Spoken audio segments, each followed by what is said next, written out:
मंगलाचरण आप सभी पर आ रहा है। आप और हम सभी मिलकर के मंगलाचरण करते हैं। सभी हाथ जोड़ लीजिए। लक्ष्मी निवास निलयम विलीन विलयम निधाय हृदि वीरम आत्मानुशासनमहं वक्षे मोक्षाय भव्यानाम।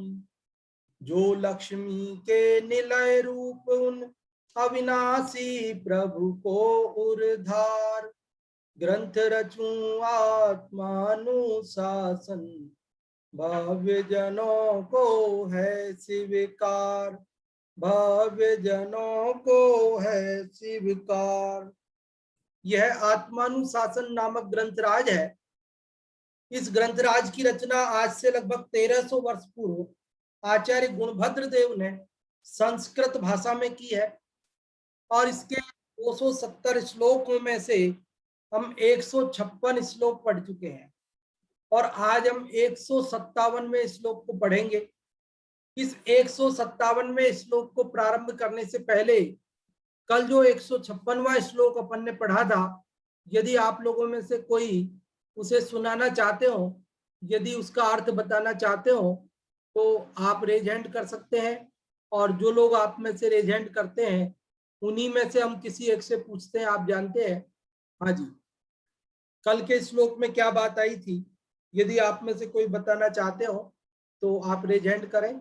और भले आप श्लोक नहीं बताएं, भले एक शब्द में एक वाक्य में भी बताएं कि कल आपने क्या बात पढ़ी थी 156वें श्लोक में।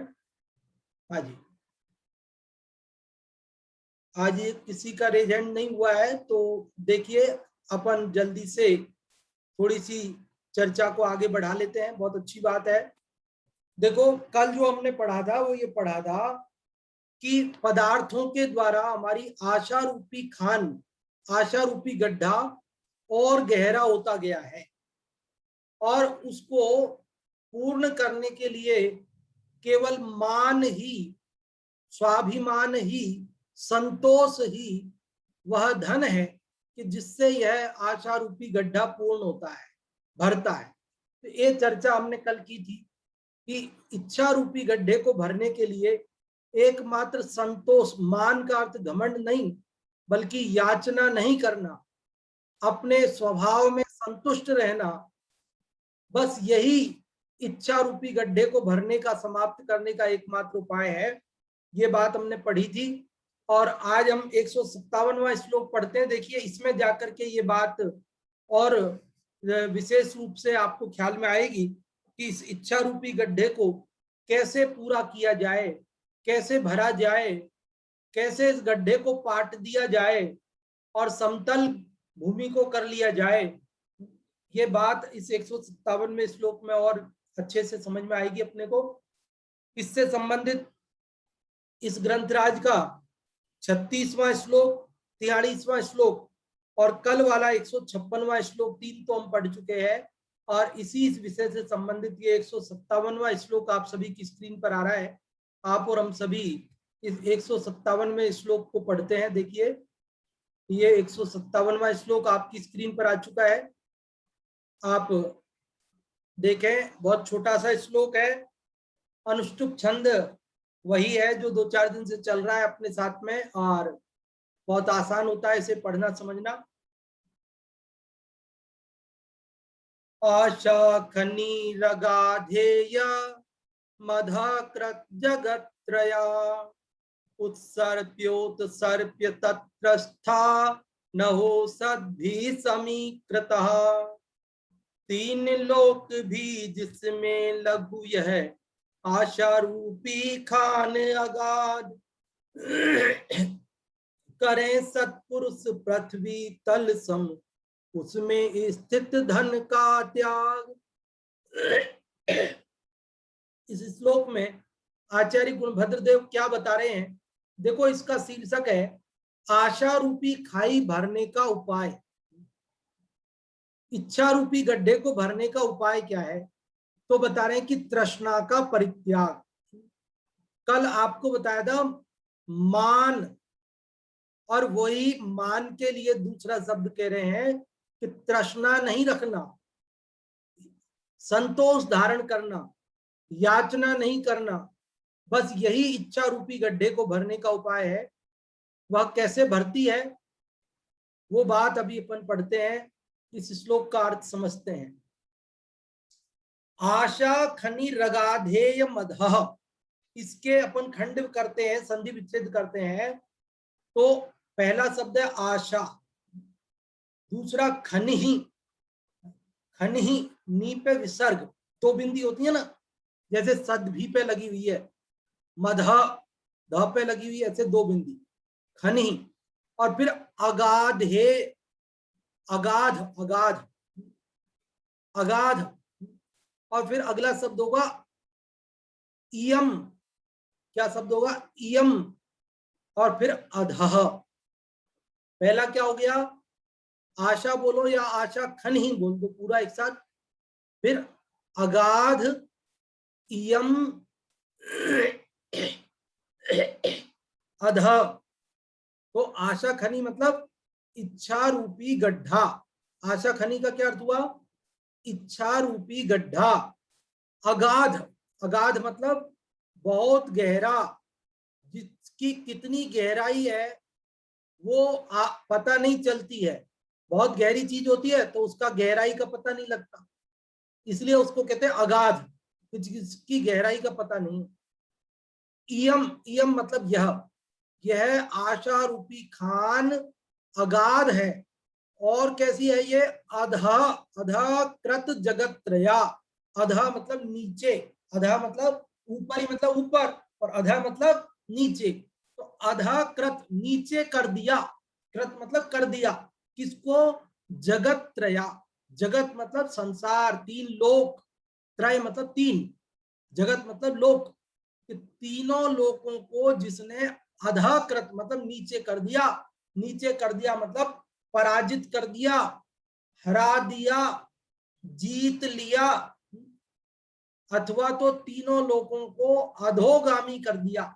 मतलब इस इच्छा के कारण से तीनों लोक के जीव अधोगामी हो रहे हैं, नीचे की गतियों में जा रहे हैं, दुर्गतियों में जा रहे हैं।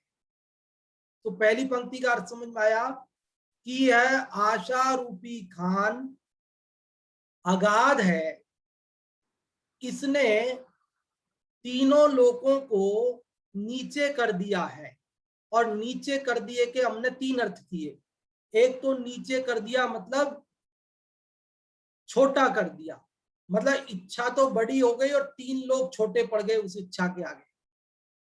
दूसरा अर्थ कि वह इच्छा रूपी खान ने इस जगत को नीचा कर दिया, मतलब नीचा दिखा दिया, हरा दिया, सबको जीत लिया। और तीसरा अर्थ हमने किया कि तीन जगत को अधोगामी कर दिया, अधोगामी कर दिया अर्थात दुर्गति में जाने का निमित्त बन गई। ये इच्छा के कारण वशीभूत होकर के यह जीव दुर्गतियों में जाते हैं, चारों गति के जीव। तो क्या करें इस इच्छा रूपी खान को भरने के लिए, पाटने के लिए, कि ये इच्छा रूपी खान नहीं रहे और हमें अधोगामी नहीं होना पड़े, दुर्गति में नहीं जाना पड़े। तो कहते हैं उस उत्सर्प्य, उत्सर्प्य, उत्सर्प्योत्सर्प्य है ना, इसका संधि विच्छेद करेंगे तो दोनों उत्सर्प्य शब्द आएंगे, उत्सर्प्य उत्सर्प्य। उत्सर्प्य मतलब निकाल कर, उत्सर्प्य मतलब निकाल कर, खान में से बाहर निकाल कर, उत्सर्प्य उत्सर्प्य बाहर निकाल कर तत्र स्थानम, उसमें पड़े हुए पदार्थों को, तत्र स्थान मतलब उस खान में, तत्र मतलब उसमें, खान में, स्थान में वहां पड़े हुए जो पदार्थ हैं उनको, अहो आश्चर्य की बात है कि सद्भी, सज्जनों के द्वारा समीकृता, समीकृता मतलब समतल की गई है, भरी गई है। इस आशा रूपी खान को सज्जनों ने कैसे भरा, तो वे बता रहे हैं कि इसमें जो पदार्थ थे उनको निकाल निकाल कर बाहर फेंका, तब जाकर के ये खान समतल हुई है, भरी गई है, पृथ्वी तल जमीन बराबर हुई है। आप इसका सामान्य अर्थ समझ गए होंगे, विशेष अर्थ की चर्चा तो अभी अपन करेंगे। एक बार सामान्य अर्थ में फिर से बोलता हूं और फिर आप लोगों को पूछता हूं। देखो इस श्लोक में क्या बताया है, कह रहे कि इच्छा रूपी गड्ढा अत्यंत गहरा है, इसने 3 लोक के जीवों को नीचे कर दिया है, अधोगामी कर दिया है। सज्जनों ने इसमें पड़े हुए पदार्थों को बाहर निकाल कर इसको समान किया है, समतल किया है। जो भी आप में से इसका अर्थ बताना चाहते हैं वे रेज हैंड कर सकते हैं, और जो लोग रेज हैंड करते हैं उन्हीं में से हम किसी एक को अर्थ बताने का अवसर देते हैं। आप जानते हैं, मुन्नी भाई जी पहले आपको अनम्यूट किया है, आप बताएं। हाँ जी।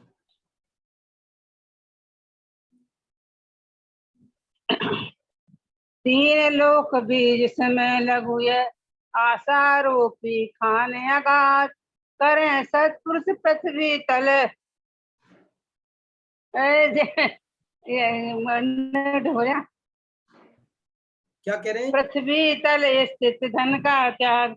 इसमें श्लोक में बताते हैं कि वो चला गया नेटवर्क चला गया, क्या हुआ? वो दोहा चला गया श्लोक। कहाँ चला गया, यही लग रहा है। फोन को ऐसा आगे हाँ, तीन लोक भी आगे तीन लोक भी जिसमें लघु है यह आशा रूपी कान वहां करें सत्पुरुष पृथ्वी तल सम। इसमें इसी धन का त्याग। इस श्लोक में बताया है कि आशा रूपी खाई भरने का उपाय बताया है। पिछली बार में तो बताया कि आशा तृष्णा कितनी बड़ी है, इसने बताया भरने की जगह। तो 3 लोग की आशा रूपी गड्ढा अगाध है, बहुत बड़ा है। और इसमें इसको भरने के लिए 3 लोक में उसमें 3 लोकों में सत्पुरुषों ने उसको उखाड़ के, मतलब उसका जो आशा रूपी गड्ढे में जितना माल भरा था उसको बाहर निकाल के उसको छोटा कर दिया, लघु कर दिया और उस गड्ढे को खाली कर दिया। सत्पुरुषों पृथ्वी तल सम, और सत्पुरुषों ने पृथ्वी तल उसमें स्थित धन का त्याग। वो सत्पुरुषों ने उस धन का त्याग करके और पृथ्वी तल को समान कर दिया, मतलब उस गड्ढे को उखाड़ के समतल कर दिया। सत्पुरुषों ने क्यों कर दिया? क्योंकि वो ज्ञान से उस आशा रूपी गड्ढे को खान को उखाड़ के उसको खाली कर दिया तो उस आशा रूपी गड्ढा आशा की तृष्णा भरी हुई, ऐसा समझना है। हाँ जी, बहुत अच्छा आपने प्रयास किया कि आशा रूपी गड्ढे को ज्ञानियों ने, सज्जनों ने उसमें पड़े हुए पदार्थों को निकाल कर, अर्थात पदार्थों की इच्छा का त्याग करके और उसे समतल कर दिया है, उस गड्ढे को भर दिया है। बहुत अच्छा आपने बताया। और भी लोग जो कोई यदि बताना चाहते हो तो रेज हैंड कर सकते हैं, और अन्यथा अपन इसके विशेष अर्थ की चर्चा अभी प्रारंभ करेंगे। उससे पहले इसका पाठ करने के लिए आमंत्रित करते हैं। जो भी आप में से इस श्लोक का पाठ करना चाहते हैं, संस्कृत या हिंदी का, वे लोग रेज हैंड कर सकते हैं। हाँ जी, जो लोग पाठ करना चाहते हैं, इसका पढ़ के देखना चाहते हैं। हाँ जी, हुकुम चंद जी जैन साहब, आपको अनम्यूट किया है, आप पाठ करें। कौन से का करेंगे, संस्कृत या हिंदी का? हिंदी का। हाँ जी, करें। 3 लोक भी जिसमें लघु यह आशा रूपी खान अगाध करें सतपुरुष पृथ्वी तल सम उसमें स्थित धन का त्याग।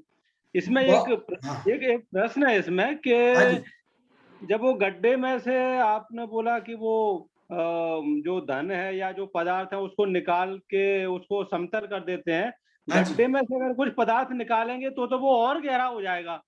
बिल्कुल सही बात है, आपका ये प्रश्न वाजिब है, और इसी प्रश्न की चर्चा अभी अपन करने वाले हैं। 2 मिनट आपको इंतजार करना पड़ेगा। एक बार पाठ संस्कृत वाले का और करवा लेते हैं, फिर आपके प्रश्न का जवाब आने वाला है। हाँ जी, संस्कृत वाले का पाठ जो लोग करना चाहते हैं वे लोग रेज हैंड कर सकते हैं। संस्कृत वाले का पाठ, हाँ जी, संस्कृत वाले का पाठ करने के लिए हम आमंत्रित करते हैं कोई को जो करना चाहते हैं रेज हैंड करने के लिए। और अभी मुन्नी जी आप करें, संस्कृत वाले का करेंगी क्या? नहीं। अच्छा ठीक है, मैं तो हिंदी का है। हाँ चलो, हुकुमचंद जी साहब आप करना चाहेंगे संस्कृत वाले का पाठ वापिस? हाँ, मैं कोशिश करता हूँ। मैं हाँ, कोशिश करिए, कोशिश करिए। आशाख निरगाधेय मध्या कृत जगत त्रया उत्सप्यर्योत्स त्रय स्थान हो सद्भि समीकृता। नहीं आ रहा मेरे को। कोई बात नहीं, कोई बात नहीं, आपने कोशिश की, यही कम बात नहीं है। देखो मैं थोड़ा सा इसको पढ़ के बताता हूं फिर से, फिर सुधा जी से सुनेंगे अपन। आशाखनी रगाधेय, देखो कितना आराम से बोल रहा हूं मैं, कोई जल्दी नहीं कर रहे अपन, जो जो अक्षर सामने आता जाएगा बस वही वही बोलते जाएंगे अपन। आशाखनी रगाधेय मधकृत जगत्रया उत्सर्प्योत्सर्प्य तत्रस्था नहो सद्भि समीकृता। सुधा जी आपको अनम्यूट कर रहे हैं, आप कोशिश करें। हाँ जी। जय जिनेन्द्र पंडित जी। जय जिनेन्द्र। गाधे मदा कृत जगत त्रया उत्सर्पोत्सर्प तत्र स्थान हो सद्भि समीकृता।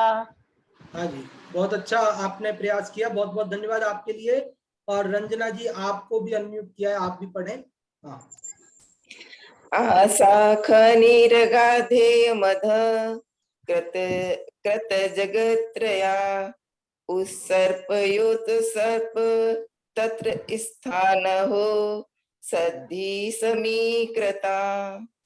बहुत अच्छा, आप सबने पाठ किया और इसका अर्थ बताया।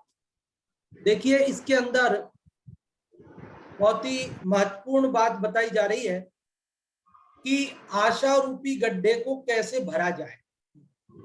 ये आशा रूपी गड्ढा बहुत विशाल है। ये बात हमने आशा गर्तः प्रति प्राणी इस 36वें श्लोक में पढ़ी थी। और इच्छा के वशीभूत होकर जीव बांस की छाया के समान विषयों को का आश्रय लेते हैं। ये बात हमने 43वें श्लोक में पढ़ी। और कल हमने 156वें श्लोक में ये बात पढ़ी कि ये आशा रूपी गड्ढा पदार्थों से और अधिक गहरा होता गया है और स्वाभिमान संतोष ही ऐसा धन है जिससे यह गड्ढा भरता है। आज भी इस 157वें श्लोक में ये बात बताई जा रही है कि ये आशा रूपी गड्ढा बहुत गहरा है और इतना गहरा है कि इसके सामने 3 लोग भी छोटे पड़ गए हैं। 3 लोग भी अधा मतलब नीचे हो गए हैं, हार गए इससे। और 3 अर्थ किए हमने उसके कि एक तो नीचे हो गए मतलब वे छोटे पड़ गए, इच्छा बड़ी है, और 3 लोग छोटे हैं क्योंकि 3 लोग के पदार्थों को पाकर भी इच्छा रूपी गड्ढा भरता नहीं है। दूसरा हमने अर्थ किया कि इसने 3 लोग को हरा दिया, 3 लोग के जीवों को पराजित कर दिया, 3 लोग के जीवों पर इच्छा का साम्राज्य है। और तीसरा अर्थ हमने किया कि 3 लोग के जीवों को इसने अधोगामी कर दिया है, अर्थात इच्छा के वशीभूत होकर जीव निम्न गतियों में जा रहे हैं, नीच गतियों में जा रहे हैं। और इसको भरने के लिए क्या उपाय है, तो कहा कि सज्जनों ने, विद्वानों ने इसे कैसे भरा, तो कहते हैं इसमें पड़े हुए पदार्थों को निकाल निकाल कर उन्होंने भरा है, इसको समतल किया है भूमि को। अब यहाँ ये बात बड़े आश्चर्य की है, हुकुमचंद जी साहब ने ये प्रश्न भी उठाया है कि कोई गड्ढा हो और उसमें पदार्थ पड़े हैं, उनको यदि हम बाहर निकालेंगे तो गड्ढा तो और गहरा होएगा। अगर हमें उसे भरना है तो बल्कि उसमें और पदार्थ डालने चाहिए, तब जाकर के गड्ढा भरे। गड्ढा हो तो अपन उसमें क्या करते हैं, मिट्टी पत्थर कूड़ा करकट सब भरते हैं, तब जाके समतल होती है भूमि। ये थोड़ी कम उसमें से और मिट्टी निकाल लें, पत्थर निकाल लें और फिर वो गड्ढा भर जाए, ऐसा थोड़ी होता है, उसमें डालना पड़ता है। और यहाँ कह रहे कि इच्छा रूपी गड्ढे को पदार्थ डाल करके ज्ञानियों ने नहीं भरा, बल्कि पदार्थों को निकाल कर भरा। तो देखिए ये कैसे आश्चर्य की बात है। आपने एक बात तो सुनी होगी, बचपन में पढ़ी होगी। क्या बात पढ़ी होगी? जिन संस्कृत छठी से तो रही होगी ना बहुत लोगों के, तो एक छोटा सा श्लोक आप सब लोगों ने पढ़ा होगा। कौन सा श्लोक पढ़ा होगा? अपूर्वः कोऽपि कोशोऽयं विद्यते तव भारती, व्ययतो वृद्धिमायाति क्षयमायाति संचयात्। कुछ लोगों को याद आया होगा ये श्लोक, और यदि याद ना भी आया हो तो मैं इसका अनुवाद बोलता हूं, पद्यानुवाद। देखो अब ये वाला हिंदी वाला सुना होगा आपने। सरस्वती के भंडार की बड़ी अपूर्व बात, ज्यों ज्यों खर्चे त्यों बढ़े, बिन खर्चे घट जात। हुकुमचंद जी साहब हाँ कर रहे हैं, आपको अनम्यूट करते हैं। हाँ जी हुकुमचंद जी साहब, आपने सुना इनमें से संस्कृत वाला हिंदी वाला कौन सा सुना? हाँ हिंदी वाला सुना है, हिंदी वाला सुना है। हिंदी वाला सुना ना? तो क्या अर्थ है इसका? कि सरस्वती के भंडार की बड़ी अपूर्व बात। हाँ आवाज आ रही मेरी सबको? हाँ आपकी आवाज क्लियर आ रही है। हाँ बीच में रुकी तो नहीं थी आवाज? नहीं नहीं नहीं आ रही है। हाँ चलो ठीक है। तो देखिए, सरस्वती के भंडार की बड़ी अपूर्व बात, ज्यों ज्यों खर्चे त्यों बढ़े और बिन खर्चे घट जाए। देखो लौकिक खजाना हो, लौकिक पैसे हो, रुपया हो, तो उसमें तो क्या होता है, खर्च करते हैं तो कम होता है, और अगर उसको खर्च नहीं करते हैं तो वो भरा का भरा रहता है। लेकिन ये सरस्वती का भंडार, ये ज्ञान का भंडार ऐसा है, विद्या ऐसी चीज है कि जिसको जितना खर्च करो, जितना बांटो, औरों को पढ़ाओ, उतना ज्ञान बढ़ता है। और जब इसे खर्च नहीं करते हैं, इसको बांटते नहीं है, इसकी चर्चा नहीं करते, छुपा के रख देते हैं, तो धीरे धीरे क्या होता है, वो घट जाता है, हम भूल जाते हैं, याद की हुई बात भी भूल जाते हैं। तो समझ गए बात?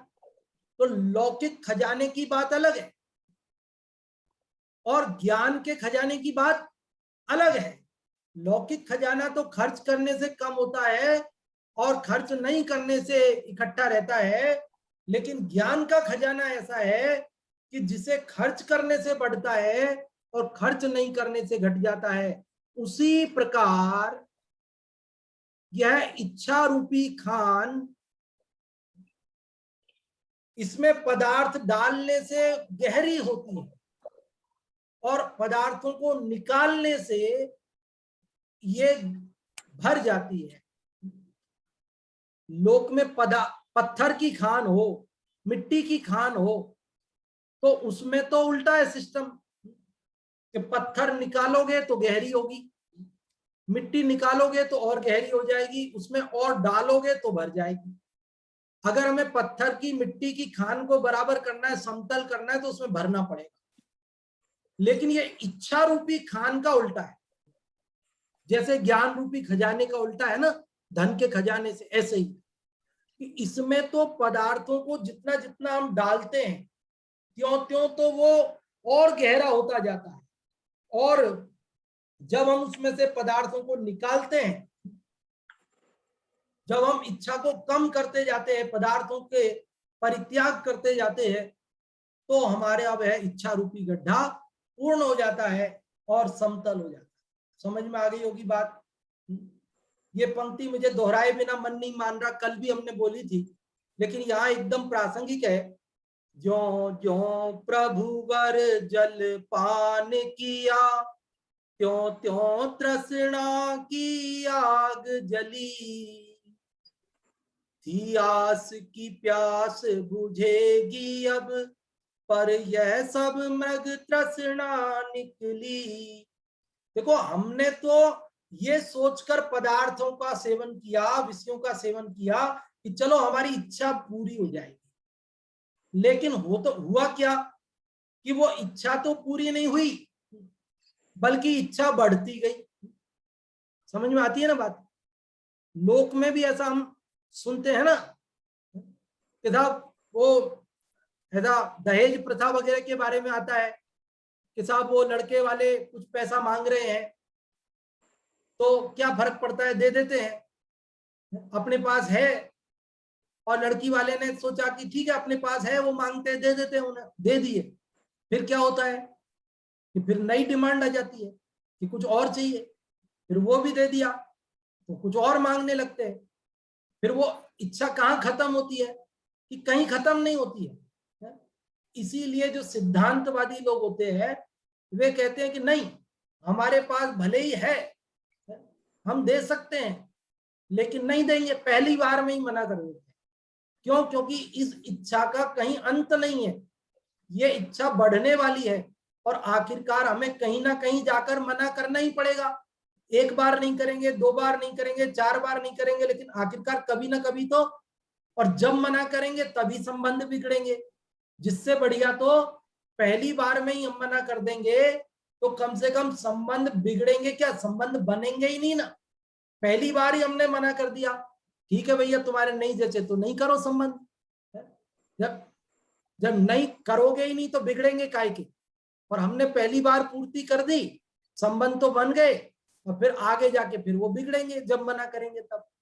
तो ये इच्छा रूपी खान ऐसी है कि इसको जितना पदार्थ डालते हैं उतनी यह बढ़ती है, गहरी होती है, और जब इसमें से पदार्थों को निकाल लेते हैं तब जाकर के यह पद, मतलब इच्छाओं की पूर्ति से इच्छा नहीं मिटती, इच्छाओं के अभाव से इच्छा मिटती है।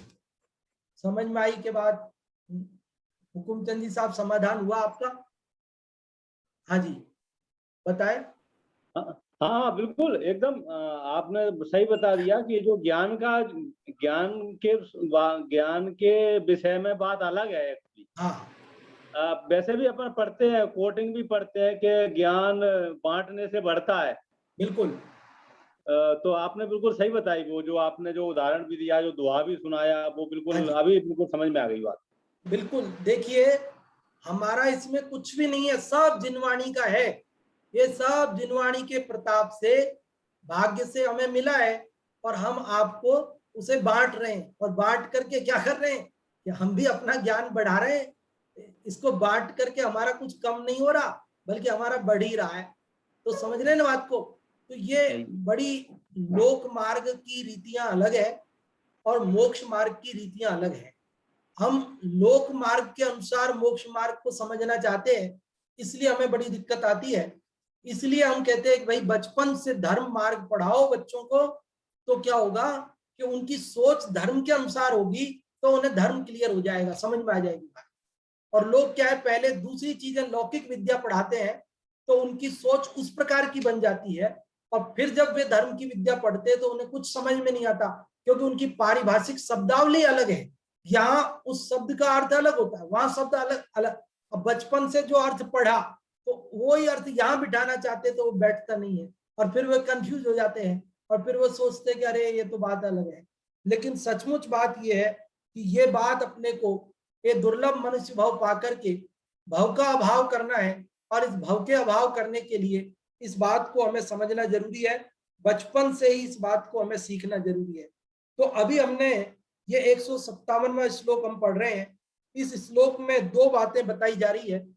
पहली लाइन में तो ये बात बताई जा रही है कि ये इच्छा बहुत विशाल है, इसके आगे 3 लोक भी छोटे पड़ रहे हैं, 3 लोक हार गए हैं, 3 लोक को पराजित कर दिया, सब इच्छा के वशीभूत है। 3 लोक के जितने भी जीव हैं वे सब क्या है, ऊर्ध्वलोक के वो अग्रभाग में जो सिद्ध परमात्मा रहते हैं ना, उनको छोड़ दो, और अरहंतों को भी छोड़ दो, तो बाकी सब तो इच्छा के वशीभूत ही है। समझ रहे हैं बात को? और आंशिक रूप से यथा योग्य मुनिराज सम्यक दृष्टि अपनी भूमिका अनुसार इच्छा को कम किए हैं। बाकी तो सब इच्छा के गर्त में, इच्छा सागर में गोते, युग युग से इच्छा सागर में प्रभु गोते खाता आया हूं, पंचेंद्रिय मन के सटरस तज अनुपम रस पीने आया हूं।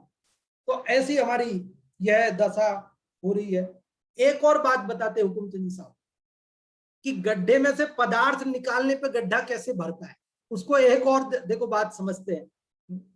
जैसे मान लीजिए एक फोम का गद्दा है, फोम का गद्दा, डनलप का गद्दा हो, और उस पे अपन ने एक भारी सी चीज बीच में रख दी, एक ईंट रख दी मान लीजिए, तो क्या होगा, गड्ढा पड़ गया। अब उस गड्ढे को भरने का उपाय क्या है कि एक ईंट और डाल दें उसमें, कि एक ईंट और डालोगे तो और गड्ढा पड़ेगा और गहरा होगा वो। तो क्या उपाय है कि आप ईंट को निकाल लो, उठा लो आप, फिर वो समतल हो जाएगा।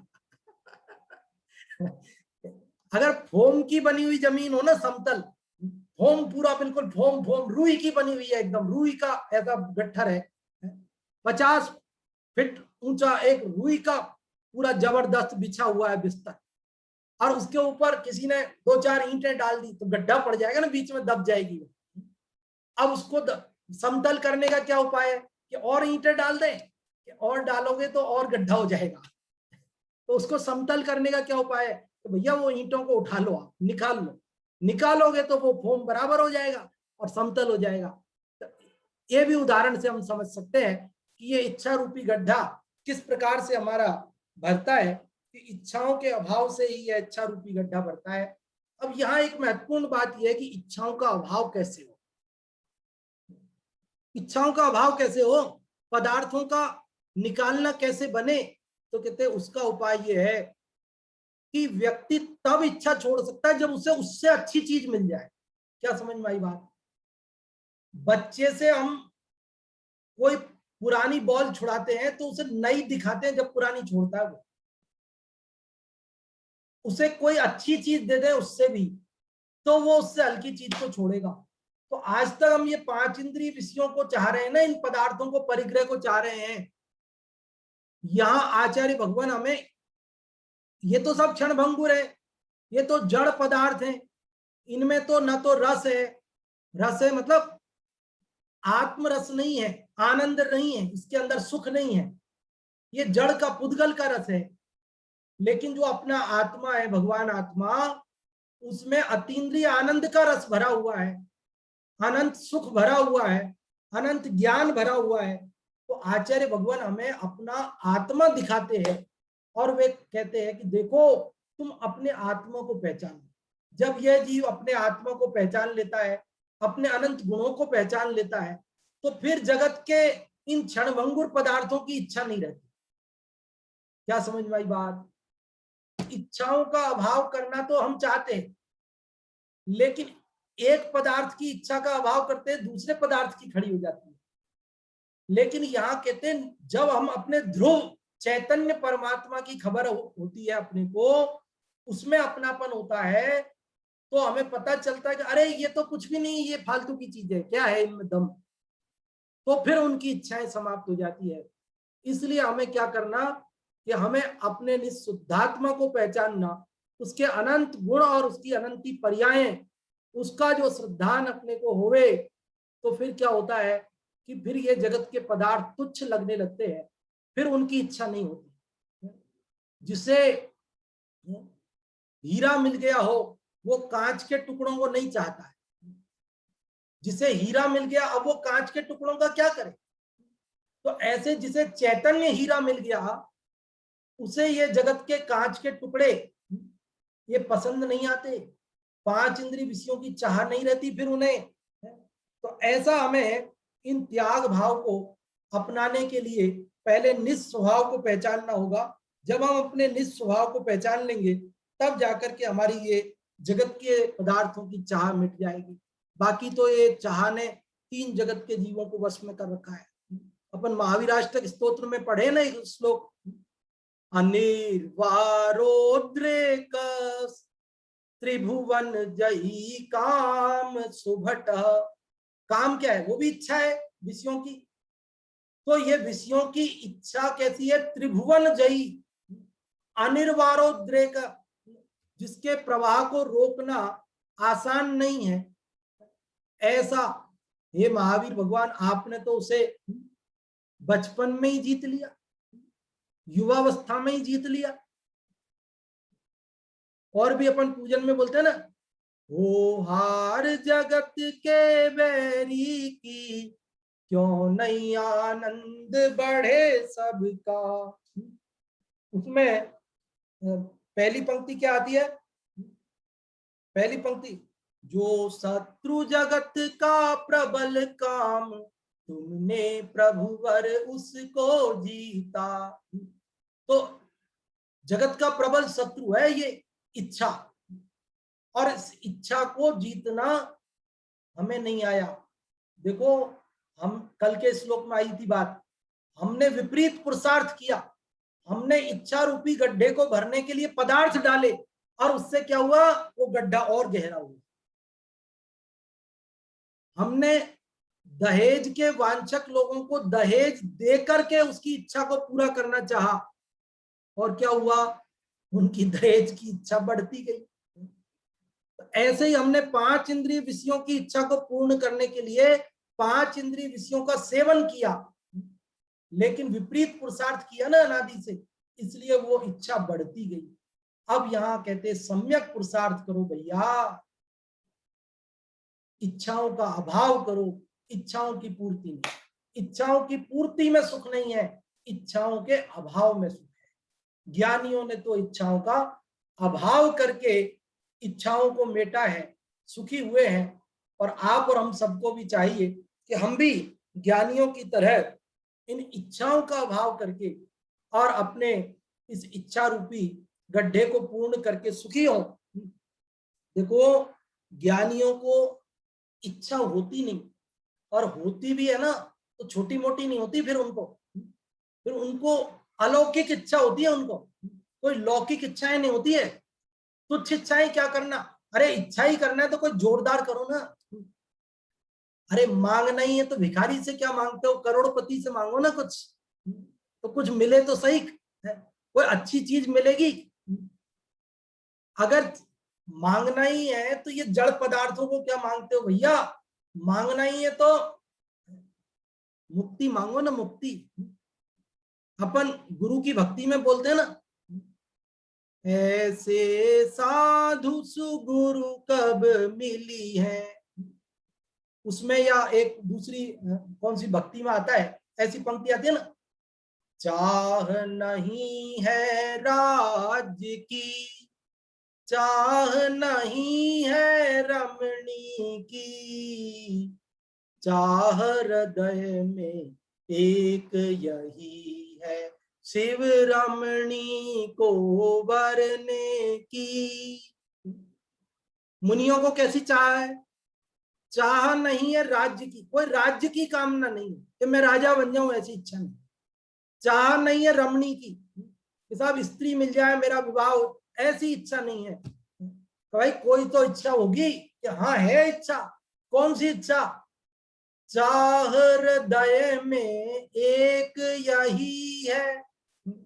एक चाह है। क्या चाह है? शिव रमणी को वरने की, मुक्ति रमा मिल जाए।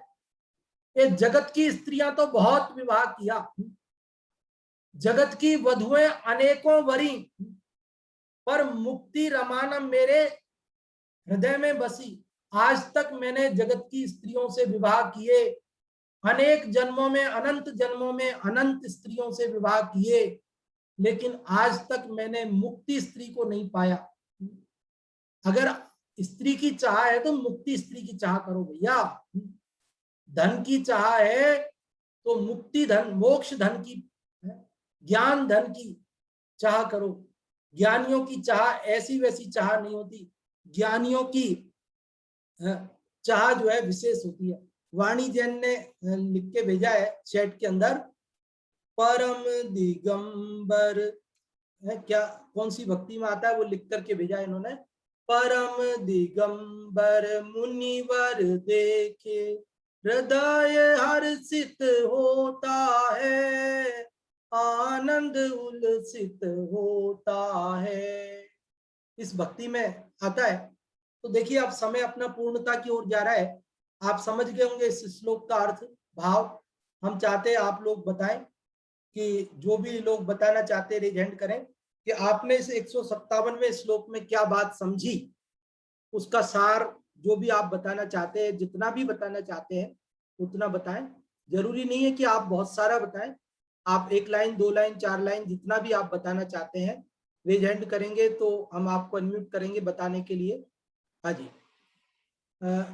मुन्नी जी आपका रेज हैंड है, हम आपको अनम्यूट कर रहे हैं, आप बताएं। हाँ जी, मैंने श्लोक पढ़ा था ना, तभी हाँ। बोलने वाली थी मैं हाँ कि जी, 5 इंद्रियों के विषय रूपी गड्ढा इतना बड़ा है कि हाँ। इसमें कितने पदार्थ डालो कभी खत्म, मगर राग, द्वेष, मोह, अहंकार 5 इंद्रियों के विषय इतना गहरा है कि इसमें हाँ। कितने डालते आप पूरे नहीं होंगे, मगर समता रूपी रस यदि भर दो तो वो भर जाएगा। मैंने इसलिए नहीं बोला, आपने नहीं समझाया था तो मैंने बोला नहीं, आपने बहुत समझाने से बोला नहीं। बहुत बढ़िया। उस समय तो हम सामान्य अर्थ ही बता रहे थे और हाँ, सामान्य इसलिए अर्थ ही मैं पूछ रहे थे आपसे भी, हमारा हाँ विस्तार हाँ, पूछने का अभिप्राय भी नहीं रहता उस समय पे।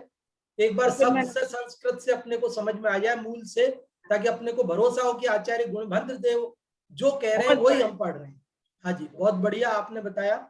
और अभी और कोई बताना चाहते हैं आप में से तो आप रेजेंट कर सकते हैं, अन्यथा हम एक छोटा प्रश्न बना के पूछेंगे और उसका उत्तर आप देंगे। पहले हुकुमचंद जी साहब से सुनते हैं। हुकुमचंद जी साहब आप बताएं। अच्छा, वो स्क्रीन पे लाएंगे क्या? हाँ, स्क्रीन लाते हैं। हाँ जी, देखिए ये स्क्रीन आ गई आपके। हाँ इसमें ये बताया है कि जो आशा रूपी जो गड्ढा है वो इतना बड़ा है कि उसमें अगर 3 लोग भी अगर समा जाएं तो भी वो पूरा नहीं होगा। 3 लोग भी जिसमें लघु मतलब वो भी छोटे पड़ जाएंगे इस आशा रूपी गड्ढे में। करें सतपुरुष पृथ्वी तल सम, उसमें स्थित धन का त्याग। वो तो आपने जिस तरह से जो समझाया कि जो ज्ञान की बात अलग है, तो ज्ञान जैसे सरस्वती के भंडार की बड़ी अनुपम बात, ज्यों खर्चे त्यों त्यों बढ़े, बिन खर्चे घट जात। तो जो ज्ञान जो है वो जैसे देने से और बढ़ता है, उसी तरह से इसको समझेंगे। और जैसे वो फोम का गद्दे वाला जो उदाहरण बताया आपने, वो भी बिल्कुल इसमें सटीक आया, बहुत बहुत अच्छा लगा उसमें। और दूसरा आपने जो एक बात बताई इसमें जो ग्रहण करने वाली, कि इच्छा को दूर कैसे करें। तो इच्छा को दूर करने वाली आपने जो बात बताई कि अभी तक जो हम विषयों में जो सुख मानते थे, उसकी जगह हम आत्मा में सुख मानने लगे। मानने क्या मतलब, वो तो है ही, बस उसको हम सच मानने लगे, मतलब अपन पहचानने लगे बस। वो अगर हमको सच्चा सुख प्राप्त हो जाए तो ये जो झूठा सुख हमने मान रखा है, ये हमारे मन में से हट जाएगा बस। बहुत अच्छा हुकुमचंद जी साहब, आपने ग्रहण किया सारा ध्यान से सुन करके, और बहुत अच्छा सार आपने बताया कि यदि हम इन विषयों में सुख मानना बंद कर दें और जहां सुख है ऐसे अपने चैतन्य भगवान आत्मा में सुख की श्रद्धा करें, तो अवश्य ही हमें पर पदार्थों की इच्छा नहीं होगी और ये इच्छा रूपी गड्ढा हमारा भर जाएगा। बहुत बढ़िया आपने बताया। और भी लोग जो बताना चाहते हैं, 1 मिनट ही बची है, तो हम एक ही प्रश्न छोटा सा पूछते हैं आप लोगों से कि इस इच्छा रूपी गड्ढे को भरने का क्या उपाय है।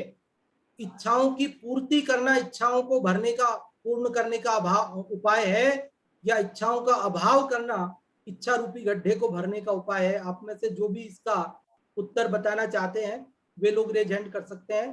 हाँ जी, सुधा जी आप बताएं। इच्छा रूपी गड्ढे को भरने के लिए इच्छाओं का अभाव करना ही सच्चा उपाय है। बहुत अच्छा आपने बताया कि इच्छा रूपी गड्ढे को भरने का उपाय इच्छाओं का अभाव करना है, इच्छाओं की पूर्ति करना नहीं है।